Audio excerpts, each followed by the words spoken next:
The Democratic Republic of Congo will not participate in a meeting with donors next month in Geneva seeking to raise $1.7 billion in humanitarian aid over the DRC's multiple crises.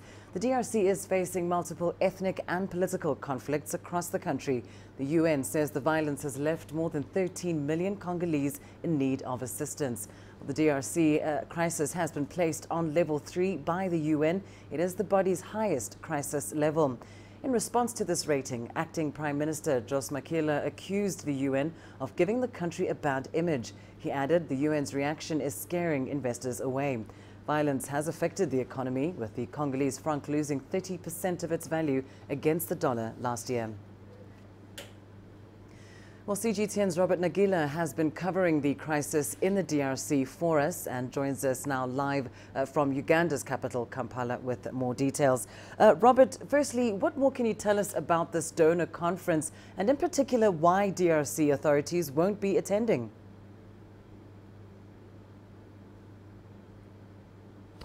Well, good afternoon, Lindy.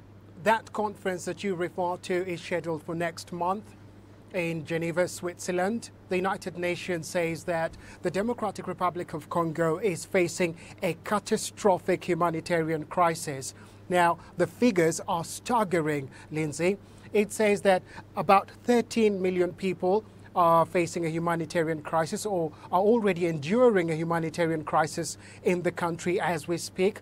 Another 4.5 million people have been displaced internally, while others have fled to neighboring countries like Uganda, for example, which has been praised by the international community for taking in these refugees and the way it is treating them.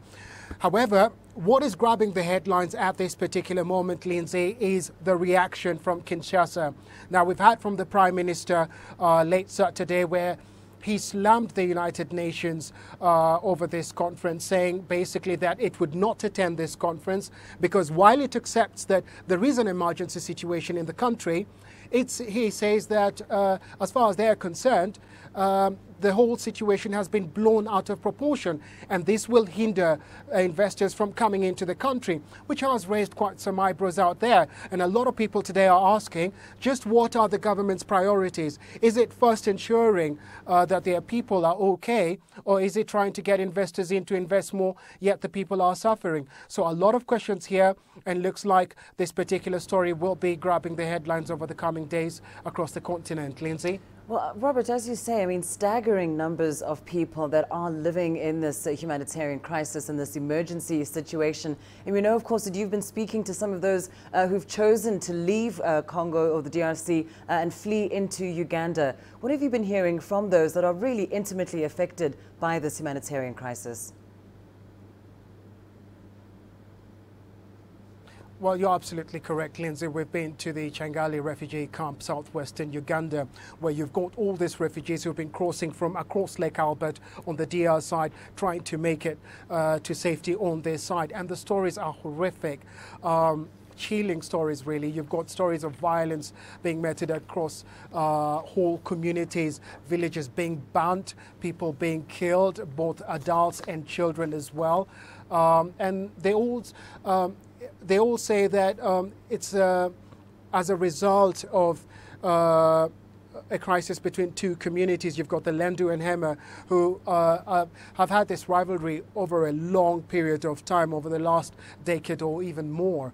And they say that this has really affected a large proportion of the country in the Ituri and North Kivu provinces. Now, we spoke to quite a few of them over the last few days, and the stories, and there appears to be a pattern that is emerging. They say that there's absolutely no rule of law in those particular provinces.